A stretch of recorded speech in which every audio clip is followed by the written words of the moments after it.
Hemos leído, hemos dado lectura del verso 1 al verso número 6. La palabra del Señor sí nos ha, en ese sentido, sí nos ha podido resumir en sí mismo toda la faceta de esta penumbra que pasó David, sí, en este tiempo de su reinado. Digo penumbra porque había cometido todo lo que de pronto un hombre sin conocer a Dios hubiese hecho de manera habitual o normal. Mintió, fue ocioso, se dejó llevar por sus pasiones, la lujuria, sí, tanto así que llegó inclusive a cometer adulterio y por último termina dándole muerte o siendo él el responsable intelectual para darle muerte a un hombre inocente. Todo esto, mi amado hermano, en un periodo de tiempo en el cual se podría estimar de un año. Sí, David hizo diríamos así, cual hombre sin mundano. Este hombre, mi querido hermano, perdió para sí mismo, pues, todo tipo de valor espiritual, sí, se alejó totalmente de esa sensibilidad, de esa intimidad que él en algún momento de su vida la experimentó de manera muy fuerte. Cuando vamos al versículo 1 y al 6, si Dios al ver que en él no había ningún tipo de estela de arrepentimiento, recordando, mi querido hermano, que es lo que obviamente Dios quiere o anhela ver en su pueblo cuando éste le ha ofendido, ver a un arrepentimiento espontáneo. En David no se produce ese arrepentimiento, no hay ningún tipo de indicio de querer enmendar su daño. Cuando vamos a la Escritura, Dios ha dejado el arrepentimiento como una llave para poder encontrar perdón cuando se ha ofendido a Dios. Pero cuando no hay motivo, diríamos así, de arrepentirse, cuando no hay un sentir de arrepentimiento, entonces Dios cambia la situación y envía, diríamos por su misericordia, a un profeta, el cual quiere hacer despertar en él algo que está muerto en su vida, que es la sensibilidad para reaccionar. Esta faceta en la cual Natán se presenta con una historia, sea falsa o sea verdadera, quería remover la conciencia en ese sentido, sí, o el buen juicio de un rey que estaba adormecido o insensible para poder reaccionar. Cuando vamos a la Escritura para poder en primera instancia ver la herramienta que Dios siempre usa para podernos hacernos reaccionar ante las ofensas que le cometemos, venga conmigo por favor a la segunda carta de los Corintios. Acompáñeme al capítulo número 7. Dios siempre utiliza, como le he mencionado, esta herramienta para podernos atraer a un arrepentimiento, diríamos, genuino y oportuno. Acompáñeme por favor a la Escritura y veamos qué nos dice el Señor. Segunda carta a los Corintios en el Nuevo Testamento, capítulo número 7. ¿Lo encontró? Segunda de Corintios, capítulo número 7. Mira lo que nos dice el Señor. Verso número, sí, voy a leer desde el versículo número 9, pero quiero llegar al verso 10.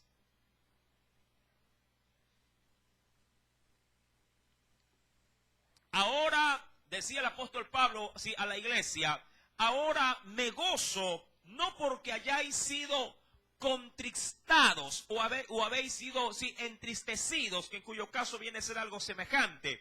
Dice, me gozo no porque haya sido, dice aquí, contristados, sino porque fuisteis contristados o entristecidos. Dice ahí, ¿para qué? Y ese es el objetivo esencial, sí, de la tristeza. Para, dice ahí, arrepentimiento. Recuerde que esta tristeza de la que vamos a hablar o de la que nos vamos a introducir acá en Corintios es la tristeza según Dios que produce arrepentimiento. Hay muchas formas de llegar a la tristeza. De hecho, si usted se separa de alguien, de un ser querido, si ya sea esto por la muerte o por la separación de un divorcio o simplemente por un viaje, eso también produce ¿qué cosa en la vida de una persona?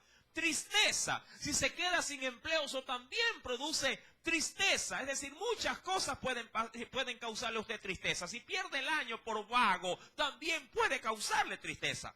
Mi querido hermano, pero esta tristeza, la cual quisiera en esta noche enfocar, es la tristeza que de acuerdo a la estimación de Dios puede llegar a producir también en el hombre arrepentimiento. Y Pablo menciona en el verso número 9 que se sentía gozoso al ver a la iglesia que estaba triste, pero no porque se gozaba del mal ajeno o del dolor ajeno o de la tristeza ajena, sino porque él sabía que esa tristeza iba a producir en la iglesia, en quienes estaban de alguna manera endurecidos de corazón, sí, habría de producir arrepentimiento. Ahora, dice la Escritura, verso número 9, sí, en la segunda parte: porque habéis sido contristados según Dios.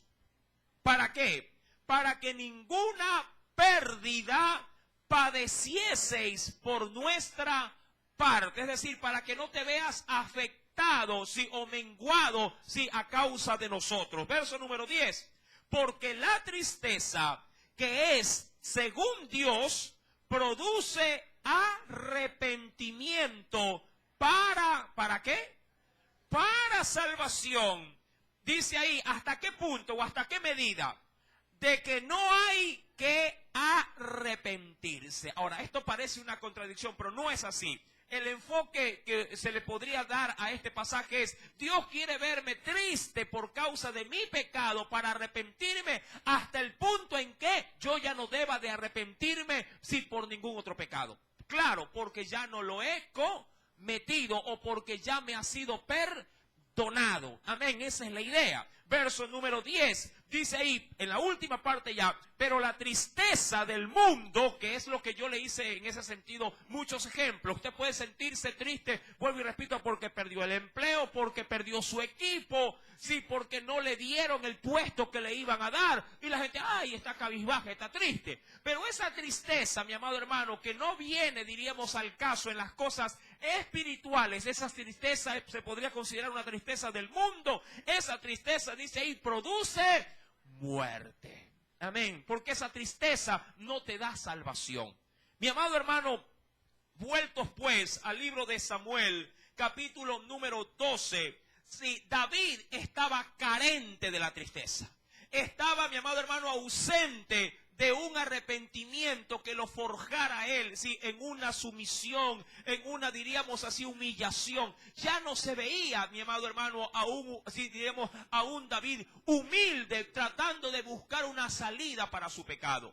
Mi querido hermano, cuando vamos al versículo número 6, 5 y 6, perdón, David toma una reacción, no por su pecado, sino por el pecado ajeno. O por la maldad ajena. Cuando Natán le termina de decir a él, este caso que puede haber sido hipotético, puede haber sido cierto, David reacciona para con ese individuo. Y dice la Biblia en el verso número 5, entonces se encendió el furor de David en gran manera contra aquel hombre, el hombre de la historia, dice la Escritura, y le dijo a Natán, y establece un juicio: vive Jehová, que el que tal hizo es digno de muerte. Es decir, ese hombre que ha quebrantado, esta parte de ser insensible al robársele una corderita, siendo él lleno, de bienes y de riquezas, y habiendo podido matar muchos corderos para su invitado, ese hombre merece morir. Y aún más añade en el verso 6, y debe pagar por esa cordera 4 tantos, porque hizo tal cosa y no tuvo misericordia. Obvio, hasta ahí todo estaba bien. Y David,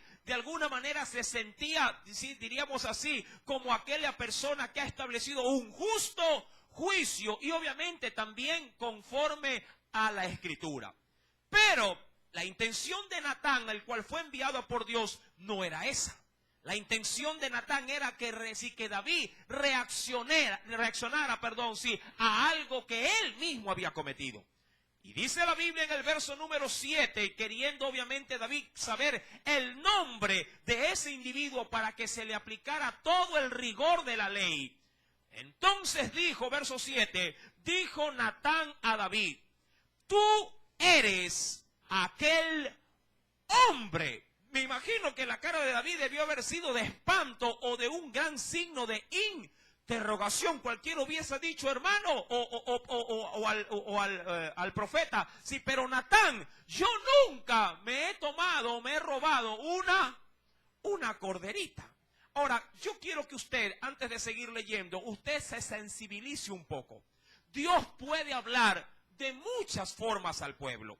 Entre ellas usando alegorías, usando parábolas, ilustraciones, ejemplos, cosas pueden ser hipotéticas o no. En alguna oportunidad alguien me recriminó que yo utilizaba a la hora de predicar muchas, diríamos así, cosas de pronto extra bíblicas, en el sentido de que utilizo muchas comparaciones que de pronto no están en la Escritura, o utilizo casos de la vida real que no están tampoco en la Escritura. Y me dicen, hermano, usted predica así y yo no creo que eso sea palabra de Dios. Bueno, le digo, bueno, esa es su apreciación.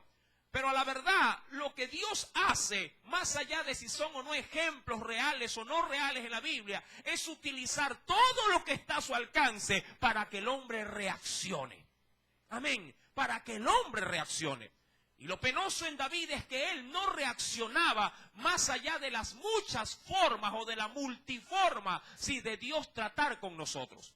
Mi querido hermano, y es ahí donde también quiero rescatar una lección espiritual para nosotros. No seas tan obtuso, tan cerrado a la hora de ver, sí, o a la hora de asimilar la palabra que tu Dios te da para hacerte reaccionar.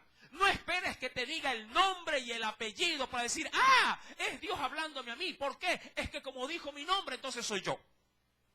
O porque de pronto me detalló como yo era, pero de manera tan precisa, entonces creo que a mí es que me está hablando.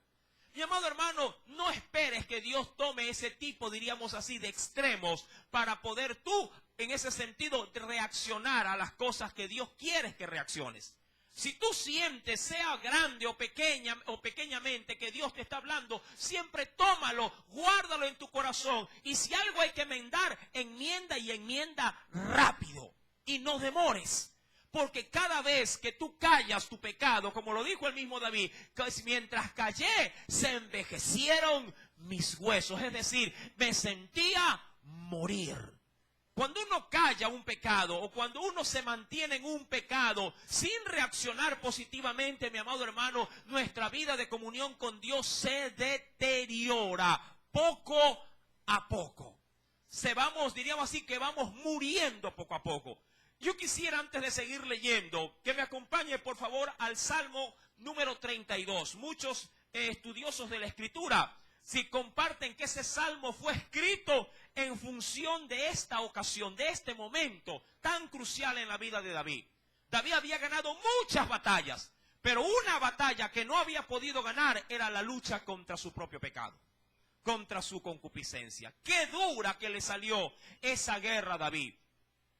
Salmo capítulo número 32.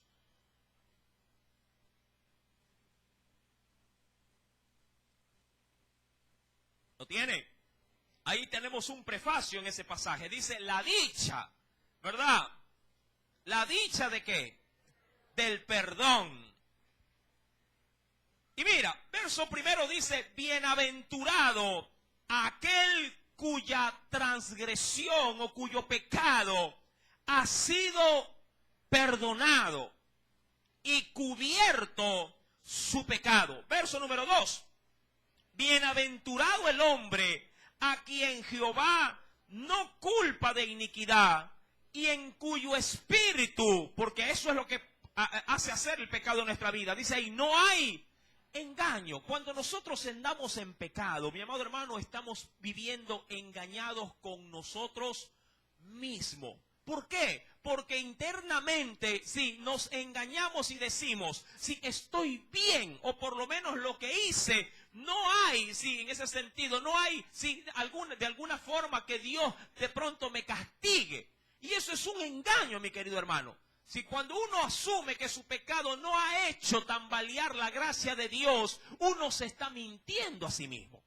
A veces decimos, pero si yo pequé y como Dios no ha reaccionado, no me ha castigado, se ha mantenido de pronto indiferente o no ha podido sancionarme de manera inmediata, pienso que Dios me está probando o que Dios no estimó mi situación de ofensa ante Él, no la estimó grave.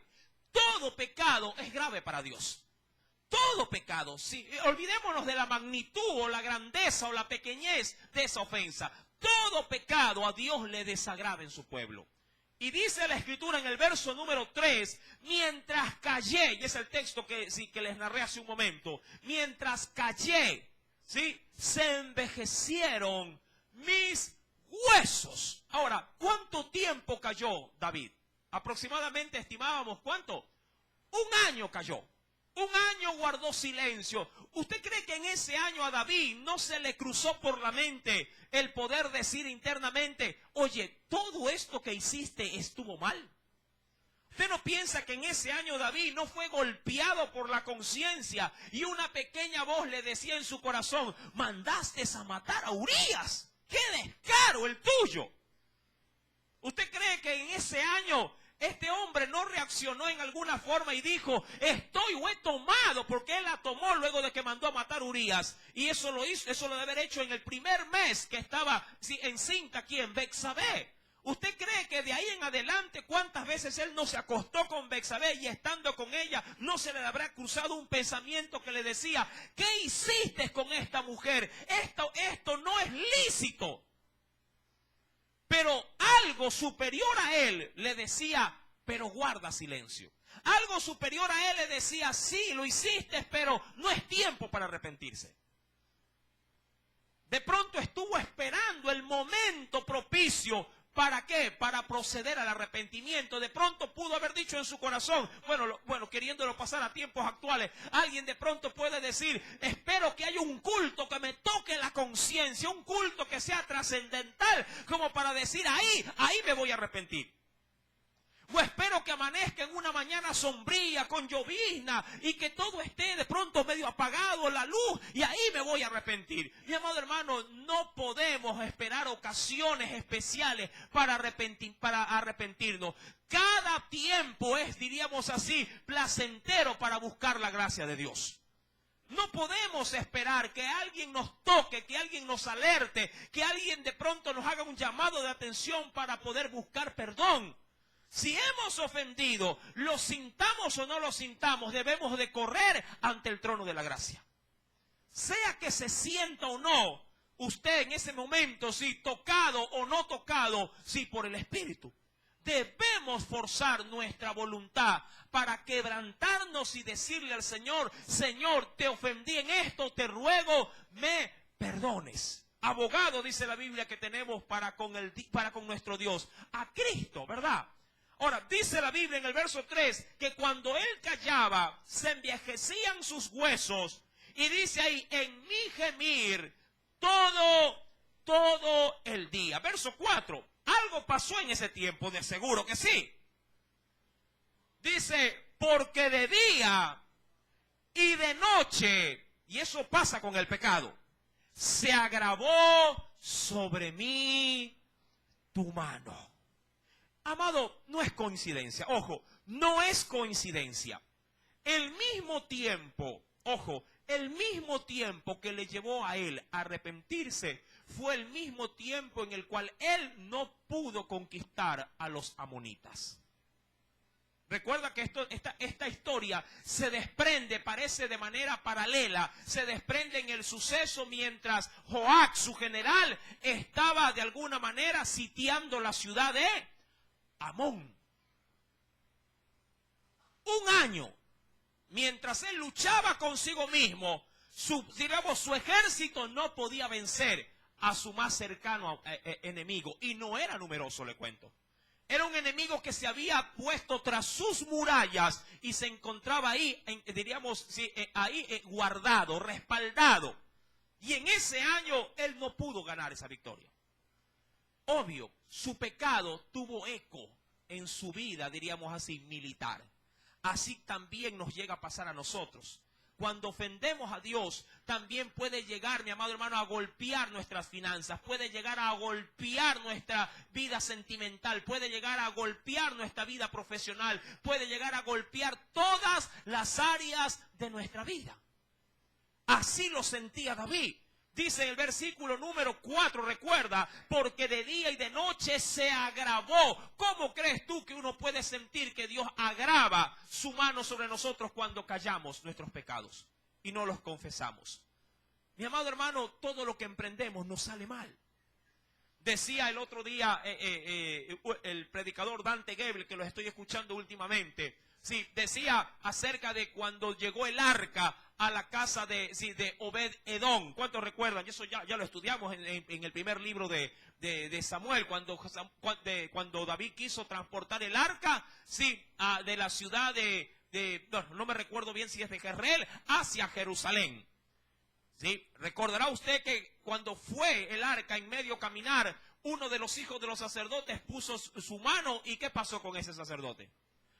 Murió. La gracia, si bien es cierto, se manifestaba, sí, en el arca también el juicio de Dios. Hizo algo ilícito y cayó como muerto. Y David detuvo esa procesión y dejó el arca, sí, prendada, sí, la dejó en la casa de Obed Edom. Pero en esa casa, por lo contrario, sí, a lo que había sucedido, de que había dado muerte a un sacerdote, en esa casa Dios la bendecía y la bendecía grandemente. ¿Qué es lo que quiero decir con esta pequeña anécdota, así también de la Escritura? Que cuando hay favor de Dios, sí, Dios bendice, pero cuando no hay favor de Dios a consecuencia de nuestros pecados, Dios también nos maldice.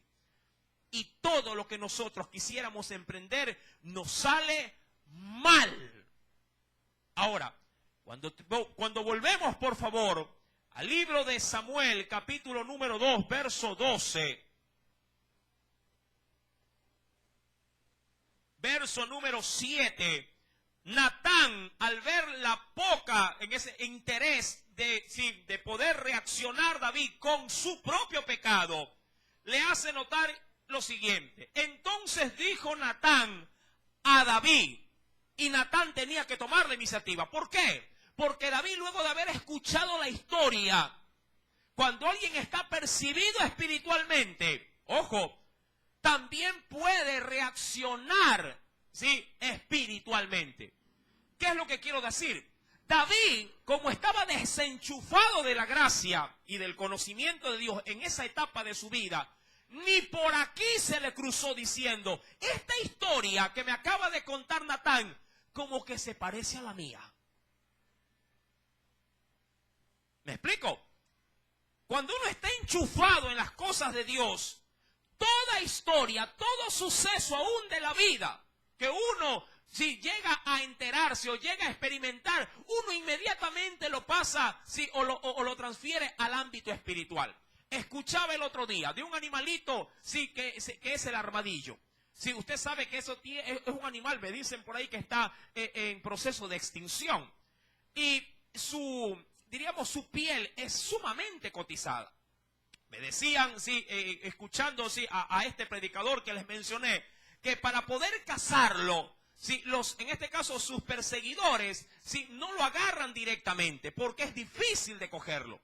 Pero, sí, ¿qué es lo que hacen? Se acercan, mi querido hermano, sí, se acercan a su guarida y la embarran con brea, la ensucian. Ahora, cuando lo van persiguiendo, sí, este animalito corre a su guarida, pero al verla sucia, sí, no entra, sino que se queda en la parte de afuera y se enrolla. Y una vez enrollado, que es una forma de protegerse, si quien lo está persiguiendo se acerca, lo agarra y listo, y se lo lleva. Y decía, y aquí es donde quiero que usted considere la parte espiritual, algo que por cierto David estaba desconectado. Sí, decía él, este predicador, así debiera de ser la vida de todo creyente. ¿En qué sentido? Que cada vez que tú ves algo que puede ensuciar tu vida, es preferible, sí, diríamos así, guardarse, sí, aún exponiendo tu propia vida, porque al armadillo eso le va a costar. ¿Qué le va a costar al armadillo haberse quedado fuera de la guarida? La vida, que es preferible a veces, en muchos casos, sí, diríamos así, refugiarse en Dios, así sea que me toque morir, pero no entrar al agujero sucio. O terminar con una vida manchada por el pecado. Mire, con esa anécdota se puede rescatar algo espiritual. David, si estuvo apercibido, o si hubiese estado apercibido, hubiese pensado en su corazón y haber dicho, esta historia que me está contando Natán, como que se parece a mi propia condición de vida. Pero no. David solamente se enfoca diríamos, en la apreciación propiamente, sí, de la cual Natán le había contado, pero nunca se asocia a su propia forma de vida. Nunca la asoció. Y claro, como todo, diríamos así, hombre que está ajeno a las cosas espirituales, se hace severo para otros, pero no se hace severo para sí mismo. Sanciona con severidad los pecados de los demás, pero nunca sanciona con severidad su propia condición espiritual. Natán le dice a David, tú eres aquel hombre, y así ha dicho Jehová. Y yo me imagino que en ese momento David ha de ver qué cosa en su rostro. Ha de haber mudado su semblante, ha de ver, se ha de haber puesto de todos los colores. Dice la Escritura, yo te ungí por rey sobre Israel y te libré de la mano de Saúl. Lo primero que Dios le hace recordar a David, ¿qué cosa es? ¿Qué primero? ¿Qué le dice? Yo te puse en el lugar donde tú estás. Es lo primero que Dios, mi amado hermano, siempre nos hará notar cuando ven nosotros obstinación, sí, y ve dureza de corazón para hacernos reaccionar en donde nos tiene. Amén. Eso es lo que Dios le está diciendo. Mira, tú estás ahí porque yo te puse ahí. Tú eres lo que eres, no por haber perseverado en el pecado, sino porque mi gracia se manifestó en ti hasta el punto de hacerte rey. Y en nuestro caso, hasta el punto de hacernos reyes y sacerdotes de Cristo. Amén. Tú puedes decir, hermano, pero yo no me siento un rey, no me siento un sacerdote, porque cada vez que ofendo la gracia de Dios, me siento más bien es una basura, no un rey. Y es verdad, bueno, la verdad en cierta parte es así. Pero cuando hay gracia, mi querido hermano, sí, entonces se tira abajo, en este caso, mis razonamientos. Dios siempre nos mirará como lo que somos en Cristo. Claro, cuando hay perdón, cuando hay comunión. Ahora, Dios le recuerda así de qué manera David había sido ungido por su Dios para ser rey. Y adicionalmente le dice en el verso 7, y te libré, es decir, te di cobertura, te libré de la mano de Saúl. Verso número 8, te di adicionalmente, y me encanta porque todo esto son los favores. Te ungí, ¿qué más dice la Escritura? Te libré de la mano de ¿quién? De Saúl. Verso número 8, te di la casa ¿de qué dice ahí? De tu Señor. Hasta el lugar donde estás viviendo, ese lugar que yo te lo proporcioné. Lo que en pocas palabras Dios le está diciendo a David es, ¿qué es lo que te está haciendo falta que te empuja a pecar?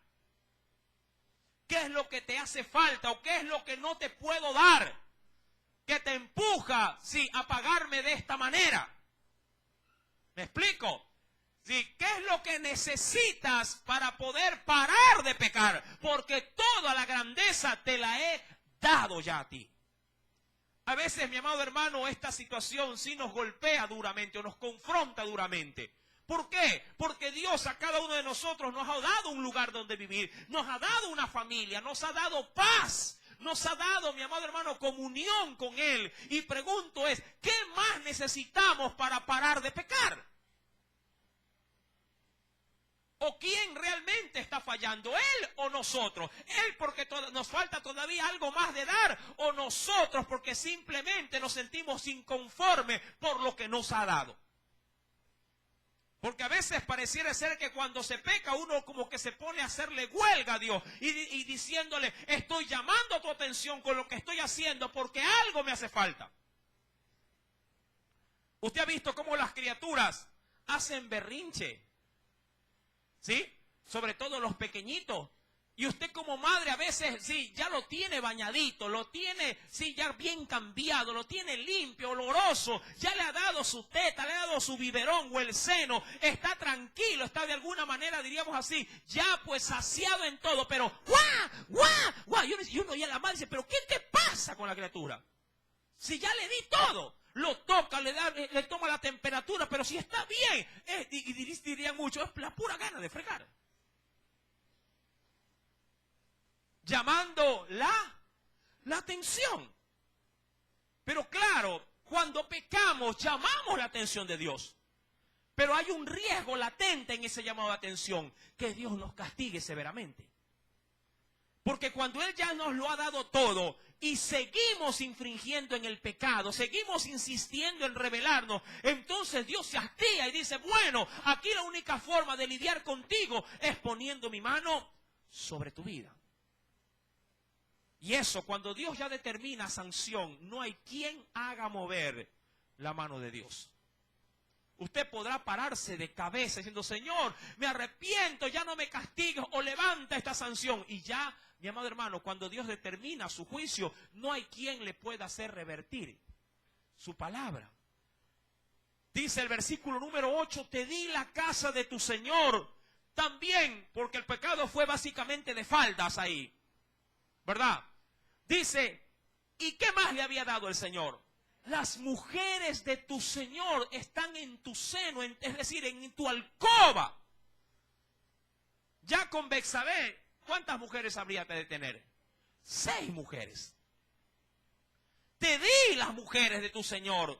Si están en tu seno, además te di la casa de Israel, porque tenía 2 casas en 2 lugares, y de Judá. Y si esto fuera poco, te habría añadido mucho más. Es decir, y si algo te estaba haciendo falta, solamente me lo hubieras pedido y yo te lo hubiese proporcionado. Dios de alguna manera dijo, ya no sé qué más te pude haber dado para que te guardaras ante mí, sí, en santidad. Y eso es lo que a veces Dios determina también en nuestras vidas. ¿Qué más te puedo dar? ¿Qué más te di a mi hijo? Él pagó con su vida para que tú puedas ser limpiado. Restauré tu matrimonio que no valía ni 2 reales. Te di un lugar donde trabajas y tienes estabilidad. Te he dado inclusive un entorno cristiano donde tus hijos crezcan, donde tus hijos se puedan desarrollar de manera diferente de pronto de otros muchachos. Te he dado una familia en Jesús numerosa para que te puedan ayudar, para que puedas respaldarte también, darte un soporte, un aliento. Te he dado el privilegio de que me sirva. Dime, ¿por qué sigues ofendiendo mi gracia? Y dice el verso número 9, ¿por qué pues?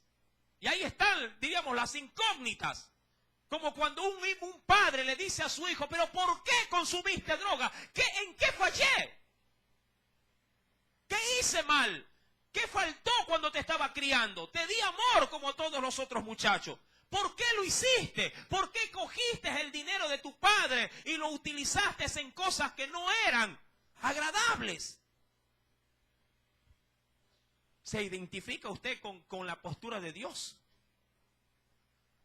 Cuando un hijo te falla y tú preguntas ¿por qué? ¿Por qué? Hermano, mucha gente dice en consejería, hermano, dígame usted, ¿en qué yo le fallé a mi hijo?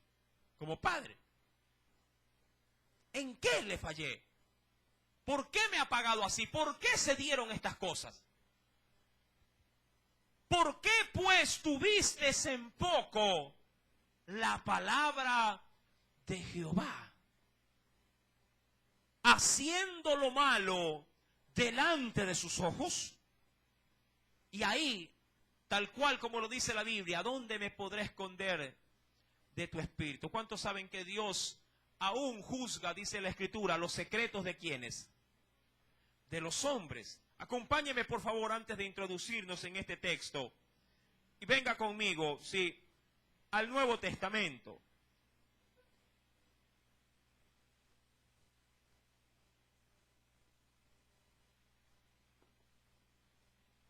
Nos dice el Señor en Romanos capítulo número 2.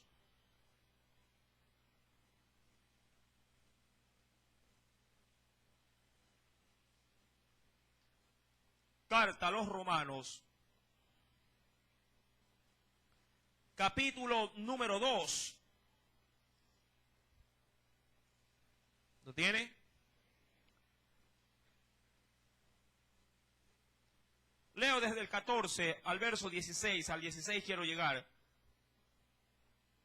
Porque cuando los gentiles que no tienen ley hacen por naturaleza lo que es de la ley, estos, aunque no tengan ley, son ley para sí mismos, mostrando la obra de la ley escrita en sus corazones, dando testimonio su conciencia y acusándoles o defendiéndoles sus razonamientos. Y aquí está el verso 16. En el día, y ese día va a llegar, en que Dios juzgará, ¿por quién? Por Jesucristo, los secretos, óigalo bien, los secretos de los hombres conforme a mi evangelio. Muchos podrían decir, hermano, pero si lo hice escondidito, nadie me vio. Nadie. Pero ahí la palabra, ¿dónde me iré de tu espíritu? Adicionalmente, mi querido hermano, nos dice en el Señor en Efesios capítulo 5, carta a los Efesios, porque aún hasta las cosas más pequeñas, dichas entre paredes, Dios está oyendo, mi amado hermano.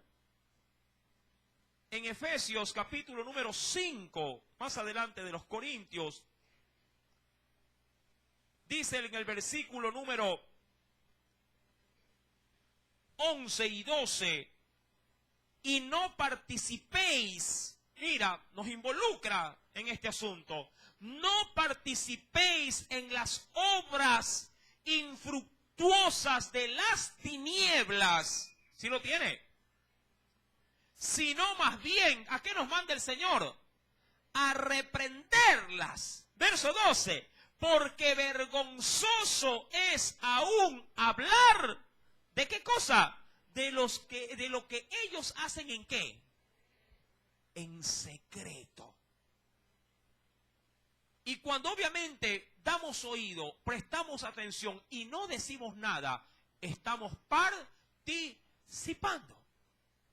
¿Cuántas veces una amiga ahí de pronto en el trabajo se le acerca y dice, oye, quiero contarte algo? ¿Y qué dice? Lo que pasa es que sí, estoy con otro hombre. Pero eres casada. Sí, pero el de acá, de pronto sí, él me dice palabras que me agradan. Ya mi marido no me, de pronto ya no me satisface, ya no me enamora. Pero el de acá me llama, me manda mensajes y yo estoy como encantada. Y la cristiana que está escuchando o el cristiano que está escuchando esto, calla. Y Dios está de alguna manera poniéndonos en balanza para ver cómo nosotros reaccionamos a esto. Si estas cosas Dios las va a juzgar en nosotros, ¿cuánto más si nosotros somos los que participamos de estas cosas? Que por cierto creo que vale bien el ejemplo. Todo lo que hagamos en secreto, a sabiendas o no, Dios nos va a juzgar. Ten mucho cuidado cómo guardas tu relación, sobre todo en el matrimonio. Yo entiendo que en los matrimonios hay etapas donde uno está sumamente expuesto, ¿sí?, a debilitarse. No digo a romperse la relación, pero a debilitarse en su relación conyugal. Por ahí los entendidos sí, y aquellos que tienen unos cuantos años de casado sabrán muy bien de lo que les estoy hablando. Esas etapas, muchas las han sincronizado sí, en su primera etapa a los 5 años de matrimonio, en primera instancia. En los primeros 5 años de matrimonio suele haber, mi amado hermano, una crisis que si bien usted la sabe tratar en Dios, podrá sobresalir de ella y seguir adelante e irá madurando en la relación conyugal. Luego, mi amado hermano, pasado, si 7 años más, a los 12, vuelve otra crisis más. Y otra, sí, a los 25 años. Sí, quienes dan diríamos, estos números, son personas que han estudiado, sí, a muchos matrimonios. ¿Y por qué los 25 sobre todo? Porque ahí tanto pasa por la etapa de la menopausia y la andropausia los que integran el matrimonio.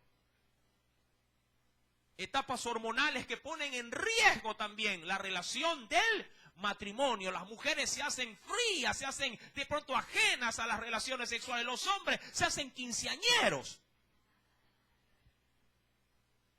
Y eso puede traer mucho contratiempo dentro de la relación matrimonial. Pero es ahí donde el ojo de Dios también está sobre nosotros. Cuidado, cometes un pecado semejante al de David. Si tu relación está pasando por un mal momento, como siempre lo grito desde el altar, pide ayuda. No mueras en silencio, no digas, es que aquí en estos problemas tan delicados solamente es si hacia adentro, no los puedo participar. Y no digo que lo ventiles a todo el mundo, pero dilo a quien tú sabes que te puede ayudar y sobre todo espiritualmente. Amén. Siempre el enemigo digo yo, va a tener a una Betsabé dispuesta en el momento de mayor crisis de tu matrimonio. Siempre.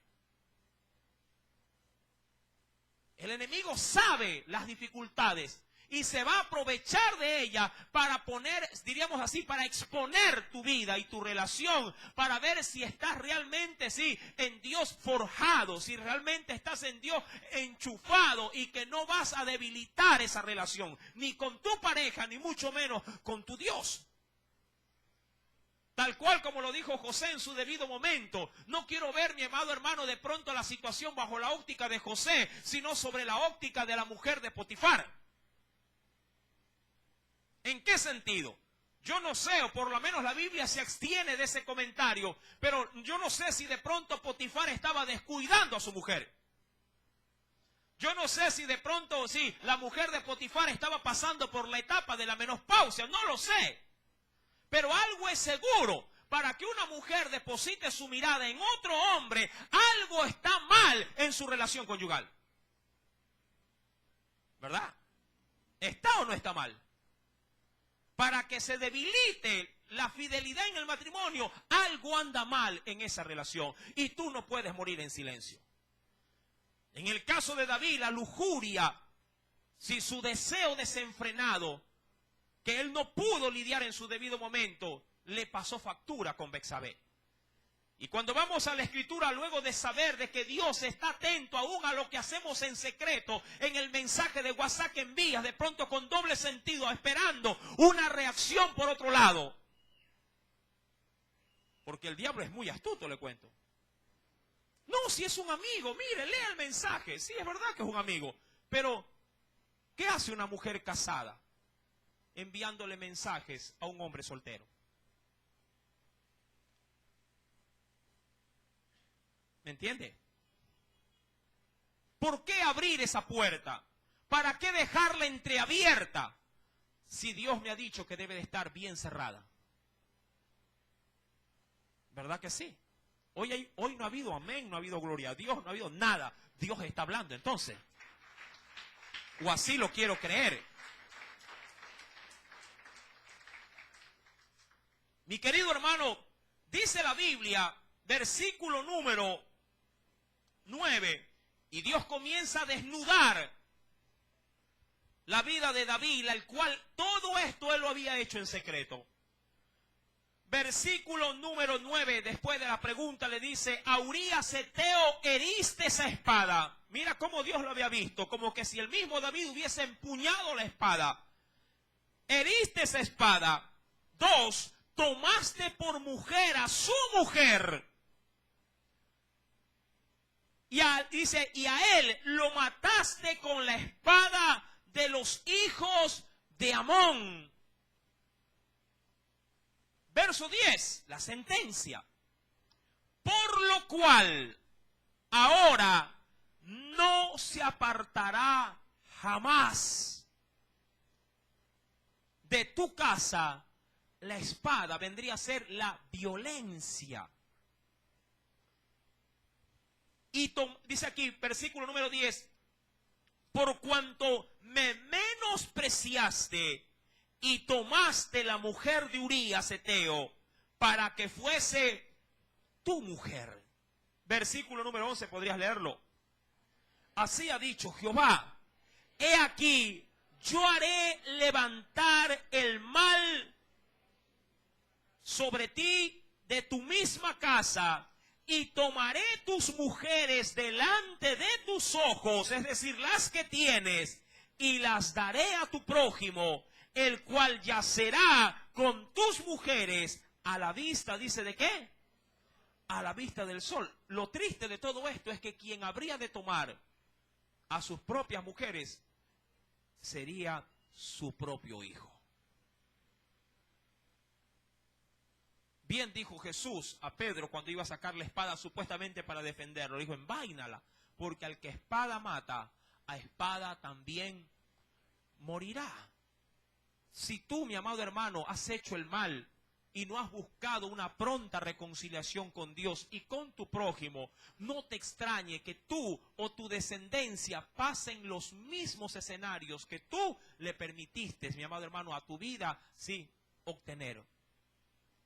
No puedes, bajo ninguna circunstancia, permanecer con tu pecado, porque a eso apunta todo esto. David esperó juicio de Dios para reaccionar. David esperó, mi amado hermano, que Dios cayera sobre él, en este caso con severidad, para de ahí decir, he pecado. En ese sentido, muy mal llevado. Esperó que haya la reprensión, el castigo, para decir, ya mamá, ahora sí, nunca más lo voy a volver a hacer. ¿Verdad que somos mal llevados en ese sentido? Esperamos que venga la vara del Señor, la vara de su corrección, para ahí nosotros despertar, reaccionar y decir, Señor, perdóname. A veces, mi amado hermano, somos tan infieles con Dios, y en todo sentido me refiero, que cuando Dios ya aprieta o cierra la llave y nos mantiene a gota, no a chorro. Sí, a los hijos Dios los mantiene a su chorro. Con llave abierta, ¿cuánto demora llenar el balde? Con llave abierta. Es rápido. Pero cuando te tiene de agota, te impacientas. Cuando te mantiene de agota, entonces sufres y reclamas y dices, Señor, ¿por qué? Si me paso al área económica, por ejemplo, si tú no diezmas, si tú no ofrendas, Dios siempre te mantendrá esa llave a goteo. No, lo que pasa, hermano, es que como tengo que mantener, tengo que pagar cuentas, entonces Dios sabe que estoy apretado. Sí, pero Dios sabe que antes de tus cuentas está Él. Porque Él te da para pagar tus cuentas. Porque si a Él le placiera cerrar totalmente la llave, ¿cómo pagas?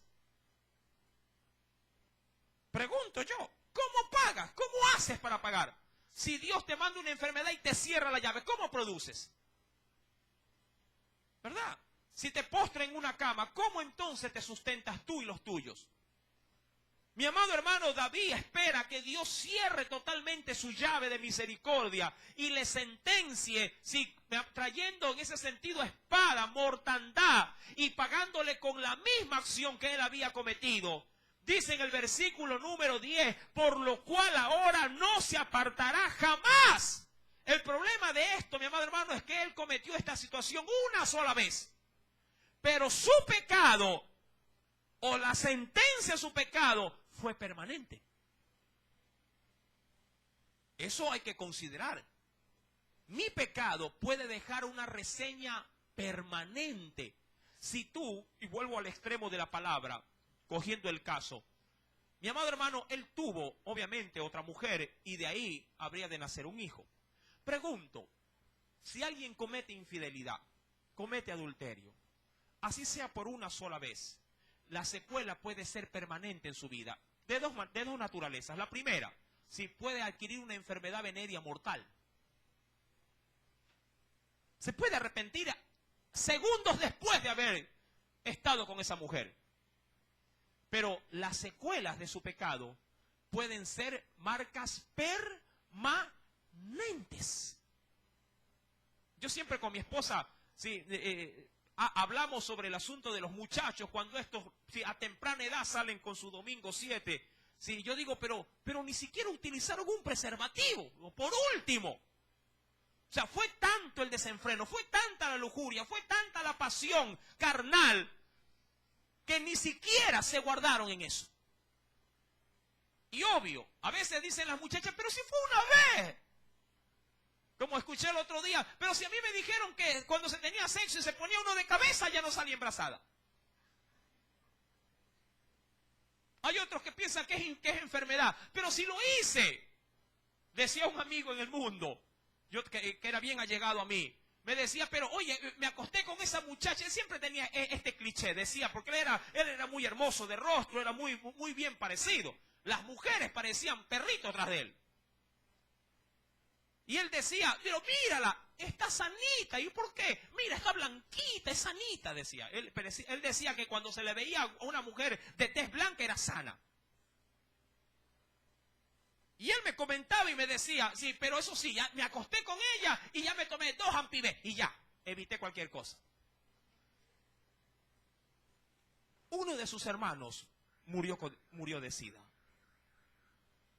No le valió la fórmula del hermano.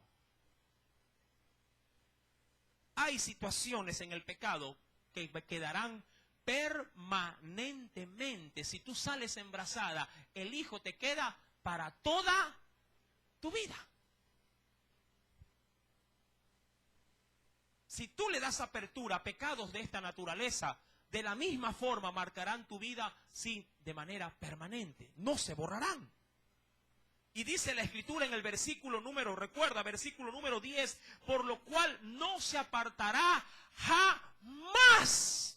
Uno de los hijos que muere también de manera calamitosa, hablando acerca de la espada, porque recuerda, Dios le va a cobrar a David su adulterio y le va a cobrar la muerte de ¿quién? De un hombre inocente, de Urías. Dios le va a cobrar. 2 hijos van a morir de David. 3 hijos, perdón, van a morir de David. 3. El primer hijo con Betsabé. Luego morirá Absalón. Y luego uno de sus hermanos, Amón, matará al otro. Violarán a una de sus hijas. Se acostarán con sus propias mujeres, sus hijos. Y la vida familiar estará en boca de toda la nación de Israel. Claro, para mal. Nadie de pronto hablándolo públicamente, pero todos al ver a sus esposas y a sus hijos dirán, esta es la que se acostó, sí, el hermano la violó, sí. Todo lo que él había hecho en secreto, David, sí, todo lo que había hecho David en secreto, Dios se lo publicaría en público. Dice la Escritura en el versículo número 11, así ha dicho Jehová, la sentencia sigue. He aquí yo haré levantar el mal sobre ti, de tu misma casa tomaré tus mujeres delante de tus ojos, les daré a tu prójimo, el cual yacerá con tus mujeres a la vista del sol, porque tú lo hiciste en secreto, mas yo haré esto delante de todo Israel y a pleno sol. Si va al capítulo 16,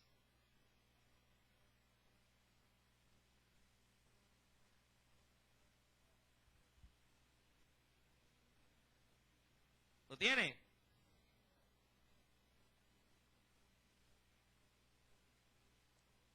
Verso 22, como para ver este pequeño indicio solamente. Queriendo Absalón usurpar el trono de su padre, dice la Escritura, entonces pusieron para Absalón una tienda sobre el terrado o sobre la terraza. No me extrañaría que esa terraza haya sido el mismo lugar donde David se había deleitado momentáneamente al ver la desnudez de ¿quién? De Betsabé. No me extrañaría. Entonces pusieron para Absalón una tienda sobre el terrado y se llegó Absalón a las concubinas de su padre ante los ojos, sí, de todo Israel. Y el consejo que daba Ahitofel en aquellos días era como si se consultase la palabra de Dios. Así era todo lo que el consejo dice aquí de Ahitofel, tanto como con David como con Absalón. Sí, pero eso será historia de análisis en su debido momento. Sí, iba directamente al verso 22. Para concluir, segunda de Samuel, capítulo número 12, verso 13, dice, entonces dijo David, mire, entonces dijo David a Natán, pequé contra Jehová. Ahora, ¿cómo usted ve este arrepentimiento? simplemente es un reconocimiento de ¿qué? De la falta, muy preciso, muy corto, muy directo, y de seguro todavía el corazón de David no estaba involucrado en el asunto.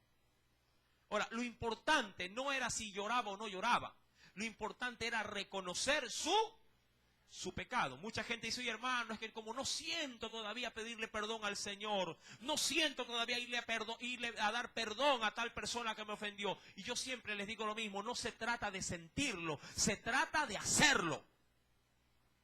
Amén. ¿Usted cree que Dios siente al término de nuestra ofensa ante Él, siente perdonarnos? ¿Ah? ¿Qué piensa usted? Dios quiere perdonar, pero ¿usted cree que siempre Él estará deseoso de perdonar al término de un pecado? Yo le pregunto a usted, ustedes tienen hijos al igual que yo, cuando su hijo ha hecho algo digno de sanción, digno de castigo, y su hijito está, mamá, perdóname, papá, perdóname, ¿usted siente perdonar? ¿Qué es lo que usted siente en ese momento? Caerle encima como tigre. Y después lo perdona. Dios hizo lo mismo, le cuento. Primero le cayó como tigre. Porque primero le dio la sentencia. ¿Verdad? Le dio su juicio. Este es el castigo. Claro, no cogió una correa y le metió. David hubiese después querido que Dios le caiga a varazos en ese momento, antes de que su pecado se haga tan extenso y tan público. Pero aún así, David, dice la Escritura, declara su pecado. Pequé contra Jehová. Y Natán dijo a David, también Jehová ha remitido, ¿sí?, tu pecado, no morirás. Diría cualquiera, de eso te has librado, de que Dios no te haya matado. Mas por cuanto con este asunto hiciste blasfemar, y eso sí es inevitable, esto era irreversible, porque esto que él había hecho, recuerda que con David no solamente había gente gustosa con él, había gente también contraria al reinado de David. Siempre habrá gente insatisfecha. Dice la Biblia, mas cuanto esto hiciste blasfemar a los enemigos de Jehová, el hijo que te ha nacido ciertamente morirá. Ahora, ¿por qué Dios le perdona la vida a David? Porque su pecado inicialmente era merecedor, de acuerdo a la ley, de una sola sanción: la muerte. El adúltero y la adúltera, decía el Levítico 20, verso 10, morirán indefectiblemente. Pero él había sido ocasión de tropiezo. Si uno va al Evangelio según San Lucas, acompáñeme por favor.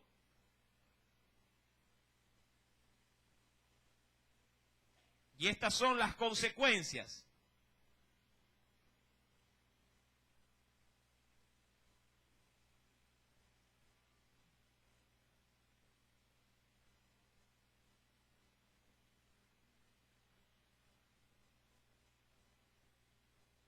En el capítulo 17, verso 1, me concentro solo en ese verso. Dijo Jesús a sus discípulos. ¿Ya lo encontró? Lucas 17, verso 1. Imposible es que no vengan tropiezos. Es decir, que hayan situaciones que te hagan dificultad en tu vida, que se levanten para hacerte pelea o resistencia. Eso es inevitable. Siempre habrá algo. Qué bonito es cuando uno está bien en todo, ¿verdad? Te han pagado, tu mujer te quiere, el perro te mueve la cola. Tú dices, uy, qué lindo, todo está bien. La vecina que nunca te habla ese día te dijo, buenos días, vecino. Qué bueno, estoy bien. Diría cualquiera, sí, el Señor está conmigo. Pero siempre hay algo, ¿sí?, que hará en ti un obstáculo. Justo, todo está bien. Baja la licuadora, la prendes. Hoy se dañó. No prendió. y ya viene un tropiezo. Y obvio, eso es un gasto adicional que no estaba considerado. Todo está bien. Tu hijo te entrega la libreta, pero has sacado 5. Te vas a quedar. Y viene el tropiezo, ¿verdad? Mi amado hermano, yo entiendo que estas situaciones son inevitables, pero el texto bíblico termina diciendo algo muy importante. Los tropiezos pueden venir, pero el asunto es de dónde no pueden generarse los tropiezos. Y dice la Biblia, dijo Jesús a sus discípulos, imposible es que no vengan tropiezos, mas hay de aquel por quien vienen. Y David había sido el gestor de este tropiezo, no solo para sí, sino para toda la nación de Israel. ¿Usted cree que luego de este suceso, que fue público más adelante, los hombres no dirían, pero si el rey lo hizo, yo también lo podría hacer? Y ahí, mi amado hermano, una preciosa lección. Nunca imites lo malo. Sigue siempre lo bueno. Es que el pastor lo hizo, el líder de alabanza lo hizo, yo también. Nunca imites lo malo, mi querido hermano. Siempre sigue lo recto, lo justo, como lo dijo la Escritura, ya en el texto que lo habíamos también leído en Efesios 5. Si más bien las obras de las tinieblas, repréndelas. Sin importar quién las haya gestado, quién las haya generado. Puede ser el hombre más santo, pero si se equivocó, no sigas ese mal ejemplo. Tú sigue guardándote, sigue siendo fiel, sigue manteniendo tu comunión con Dios. David, mi querido hermano, concluyendo, dice pues en el versículo número 11, si no morirás, le dice al último del verso 13, Jehová ha remitido tu pecado, no morirás. Verso 14, mas por cuanto con este asunto hiciste blasfemar a los enemigos de Jehová, propios y extraños, claro está, el hijo que te ha nacido ciertamente morirá. Es como que Dios le dice, mira, esto que has hecho ha causado en otros problemas. Y esos otros, si no ven mi mano sobre ti, van a pensar de que yo estoy aprobando tus caminos. Y por eso es necesario que alguien pague los platos rotos. Y en este caso, ¿será quién? Tu hijo. Y David, ante todo esto, no tenía ni chiste de qué. De decirle a Dios, pero, no. Él sabía que estaba bien merecido lo que Dios le estaba imponiendo. Por lo menos tuvo la valentía de aceptar la resolución de Dios para su vida. Mi amado hermano, si tú sabes que has hecho algo malo y sabes que has persistido en ello, no pongas delante de ti una barrera, una excusa, una contraposición, sabiendo que Dios está obrando en su santo juicio con tu vida.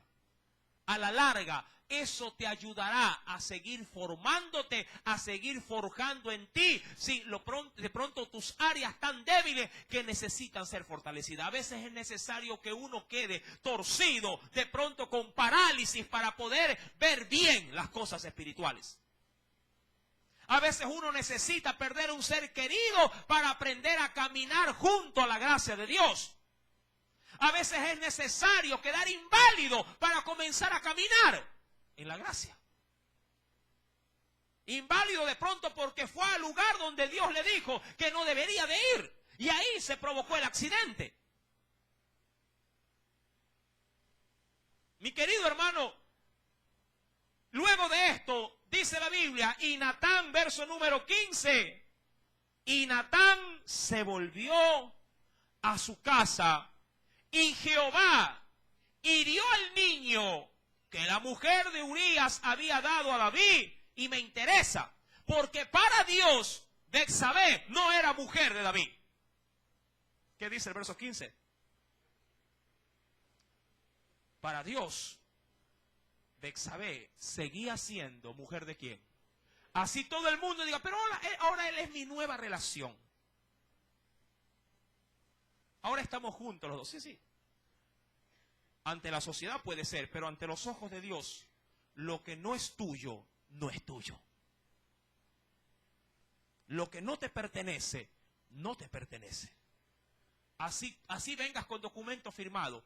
Lo que Dios sabe que se gestó en pecado, que se gestó, diríamos así, por la izquierda, así el mundo lo avale, Dios lo rechaza. Pero mire, ya me gradué, aquí está, sí, pero le costó 500 el título.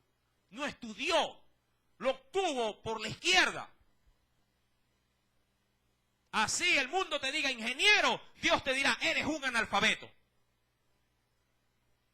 ¿Me explico? Y Jehová hirió al niño que la mujer de Urías había dado a David, y obvio, y enfermó gravemente. ¿Cómo reaccionará David frente a esta situación? El próximo día viernes lo sabrás con la ayuda del Espíritu Santo. Amén. Si el Señor habló en esta noche a tu vida, ríndele una fuerte ofrenda de aplauso. Aleluya. Gracias, Padre Celestial, por tu palabra.